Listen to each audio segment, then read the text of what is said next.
When I was younger, my parents were sort of foster parents, not the traditional sense. They were religious and devoted to their church and community. If a couple was having a hard time with their kids or going through a bump in their relationship, my parents would take in their kids while it got all sorted out. My guess is that they wanted more kids, but my mom was unable to have more after I was born. I always enjoyed the company since I was an only child. I had the typical 90s kids bedroom, N64, TV, bunk bed, and toys. Most kids stayed a few days, but I was always a good host to them. I knew most of them thought it was just an extended play date.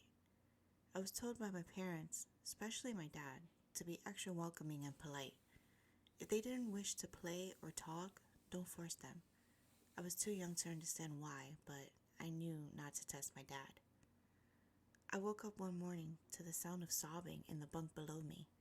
I climbed down silently and saw a shape of a kid under the covers. The covers were moving up and down as the kid was sobbing.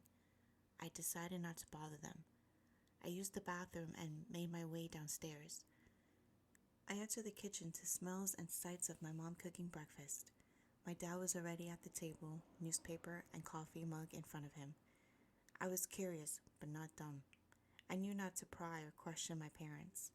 I ate my breakfast and excused myself to my room. Back in my room, all was quiet. I assumed the kid had cried himself to sleep. I turned my system and started playing a game quietly.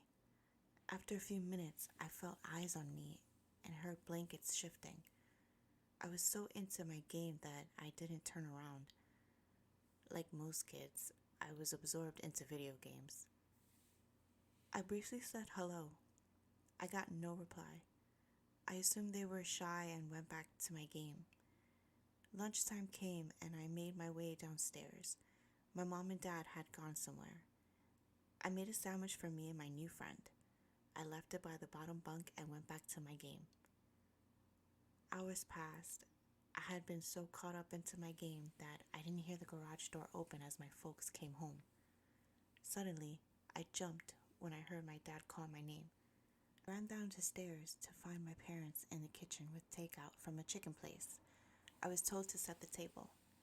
I grabbed 4 of everything: plates, glasses, cutlery, and napkins. After I was done setting the table, I sat down. I waited for my father to say grace. Instead of saying grace, he stared at the 4th plate that I had set. I started to apologize for assuming that my new bunkmate was going to join us. Some kids need more time than others. My dad cursed for the first time in my life, literally asking what the fuck I was talking about. I explained as best as I could. He turned pale and ran into the garage, returning in seconds with a semi-auto pistol. This was news to me. I didn't know my dad owned a gun. He made his way up the stairs with haste. I heard him shout for the person to make themselves known. I waited, and to be honest, I was so scared that myself. He called me upstairs after a few minutes. I got to my room and saw my dad standing there with the gun. I asked him where they went. He explained that there was no one. I told him that the kid had been there for all day.